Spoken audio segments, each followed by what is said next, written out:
سلام و وقت بخیر خدمت همه دوستان از کانال BNB مسترز در خدمتتون هستم. کانال آموزش های بایننس. توی این ویدیو توی این قسمت میخوام آموزش واریز و برداشت به سایت بایننس رو بهتون آموزش بدم. وارد اکانتتون میشید توی سایت بایننس، با یوزر پسوردی که دادید لاگین میکنید. VPN هم حتما فراموش نشه، VPN تون کانکت بشه قبل از وارد شدن. از بخش ولت این بالا ولت فیات اسپات رو میزنید، بخش کیف پول هاتون باز میشه. داره میبینید که من هیچ موجودی ندارم، این اکانت آموزشی هستش. از این بغل میتونید بخش اسپات رو ببینید و بخش فیوچرز. بخش فیوچرز هم اینجا میتونید نشون بده بهتون که موجودی فیوچرزتون چقدره، که میگه آقا شما بخش فیوچرز رو فعال نکردید. حالا تو آموزش مربوط به فیوچرز این بخش هم براتون توضیح میدم. وارد بخش اثبات میشید. در نهایت شما هر ارزی بخواید واریز کنید یا برداشت بکنید باید در بخش اثبات این کار رو انجام بدید. یعنی اگر روی فیوچرز هم شما موجودی داشته باشید باید از فیوچرز منتقل کنید به اثبات و از اثبات برداشت بکنید. ارزی که میخواید واریز بکنید، از این بغل ارزی که میخواید واریز بکنید روی کلید دپازیت میزنید. بخش دپازیت سایت میاد. اینجا ارزها رو بهتون نشون میده که چه نوع پیمنت هایی هستش. شما از اینجا انتخاب میکنید، هر نوع پیمنتی که میخواید رو انتخاب بکنید.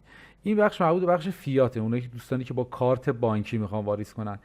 شما رو بخش کریپتو میزنید، لیست کریپتوها اینجا میاد، ارزهایی که هستن. شما هر ارزی که بخواید واریز بکنید رو، این اکثر ارزها رو این سایت داره. شما مثلا میزنید TRX، اینجوری شد TRX، این ترون رو بهتون نشون میده. یا مثلا دوج بخواید واریز کنید، دوج کوین رو بهتون نشون میده. بخواید BCH بیت کوین کش واریز بکنید، هر ارزی که بخواید واریز بکنید یا جاهای مختلف، مثلا تو ربات‌های کلیکی یا تو سایت‌های مختلفی شما برداشت میخواید بزنید، نیاز بدون آدرس برای برداشت میتونید از بایننس استفاده کنید و برداشتاتون رو به بایننس بزنید، تو بایننس به ارزهای مختلف تبدیل بکنید. حالا من بر اساس بیت کوین جلو میرم، میزنم BTC، اتوماتیک خودش اینجا هستش. حالا در حالت اولش که رو بیت کوینه، ولی اگه ارز دیگه هم بخواید اینجا میزنید روش، سرچ رو مینویسید اون ارزی که میخواید وارد کنید، حالا USDT، BNB یا اتریوم، هر چیزی که میخواید واریز کنید. ارزی که میخواید انتخاب میکنید. من BTC میخوام بریزم، این گزینه BTC و اینم بارکد کیف پول من، این هم آدرسش. این آدرس و این بارکد اختصاصی برای شماست و تغییر نمیکنه. یعنی شما یک بار که به این آدرس واریز بکنید، دفعه بعد هم به همون آدرس میتونید بزنید، مشکلی نداره. این آدرس کیف پول شما داخل بایننسه. یه پیشنهادی هم که من دارم، سعی کنید از بایننس به عنوان ولت یا کیف پول دائمیتون استفاده نکنید. یعنی پول بیارید اینجا، ارزهای مختلف بیارید اینجا، چنج بکنید. مثلا میخواید خورده ارز مختلف این برابر دارید، جمع بکنید اینجا به یه ارزی تبدیل بکنید و انتقال بدید به یه کیف پول اصلیتون. حالا به بیت کوین تبدیل میکنید، به اتریوم تبدیل میکنید، به ترون تبدیل میکنید، به هر چیزی که میخواید تبدیل بکنید و منتقل کنید به کیف پول اصلیتون که توی گوشیتون یا توی کامپیوترتون هست. چون بایننس بحث فیلترینگش و اینا هستش، یه خورده ریسکیه که کل پولتون رو داخل این سایت نگه دارید. اون مقداری که میخواید باهاش کار کنید رو داخل این سایت نگه دارید. این آدرس رو کپی میکنید، از اینجا میزنید، اینجا بهتون پیغام میده که کپی شد. میتونید سلکتش کنید، راست کلیک کنید، کپی رو بزنید، یا اینکه با گوشیتون اگر میخواید واریز بزنید، این بارکد رو میتونید اسکن بکنید. از هر جایی که میخواید واریز بزنید، از صرافی دارید ارز میخرید، مثلا از یه صرافی مثل ایکس هادی یا آیار اکسچنج یا پیمنت 24، از صرافی میخواید ارز بخرید، میتونید این آدرس رو بدید بهشون که بیت کوینی که خریدید یا حالا ارز دیگه‌ای که خریدید با این براتون واریز بکنن. حالا دوستانی هستن توی صرافی‌های ایرانی دلار به بیت کوین هی تبدیل میکنن، ترید میزنن تو نوساناتی رو بخوان سود کنن.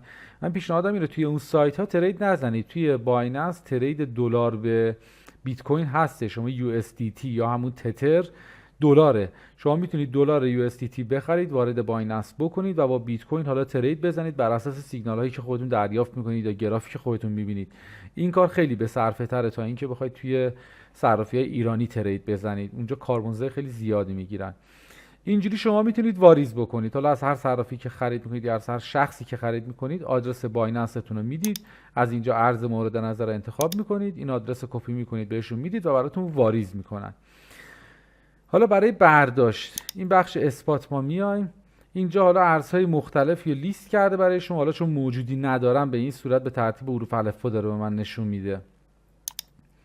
اینو میتونید شما اوردرش رو عوض بکنید، به چه ترتیب نشون بده. حالا کار که بکنید این ترتیب چیدمان تغییر میکنه، ارزهایی که شما موجودی داشته باشید میاد بالاتر نشون میده بهتون.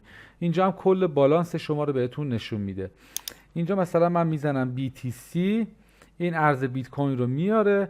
این جلو کلید ویدرا هستش که میتونید اینجا بزنید و برداشت بکنید از بایننس پولی که داخل بایننس دارید، یا نه از اینجا نخواستید بزنید میتونید روی این کلید ویدرا این بالا بزنید و از اینجا ارزی که میخواید رو انتخاب بکنید. حالا این روی فیات، روی کریپتو میزنید، اون ارزی که دارید رو اینجا میتونید انتخاب بکنید.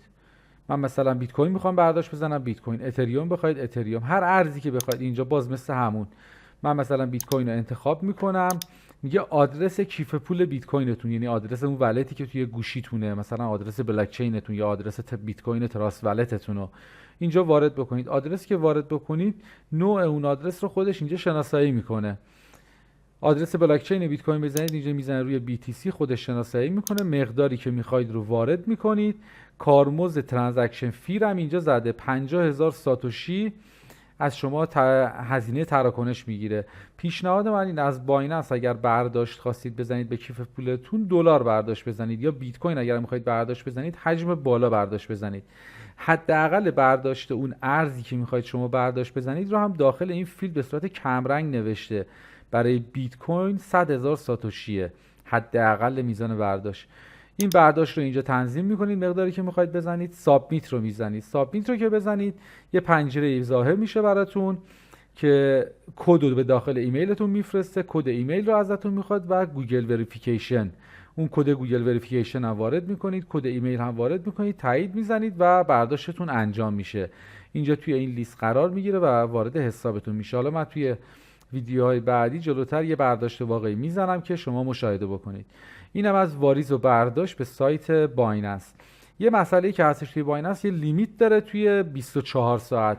با اکانت های معمولی که ما داریم، اکانت رگولاری معمولی، هر 24 ساعت 2 بیت کوین بیشتر نمیتونه برداشت بزنه. اینو دقت داشته باشید.